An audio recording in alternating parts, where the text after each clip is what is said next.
Goeiemôre, baie welkom by vanoggend se Saamwees. Ek weet nie of julle dit kan hoor nie.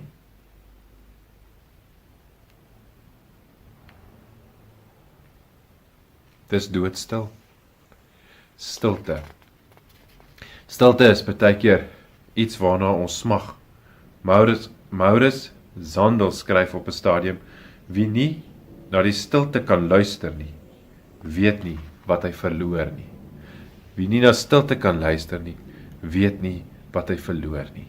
Dan dink ek aan die Bybel en wat die Bybel ook oor stilte sê. Enkele verwysings wat daarna gemaak word. Dink op Psalm 37 vers 7. Daarom moet jy in stilte op die Here vertrou en jou nie ontstel oor die voorspoedige lewe van 'n skelm nie. Ek dink aan Sefanja 1 vers 7 wat sê: wag in stilte op die Here God. Die dag van die Here is naby. En so is daar 'n paar ander tekste ook. Wag in stilte.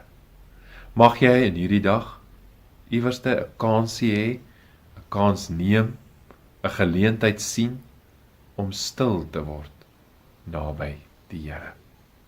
Kom ons bid saam.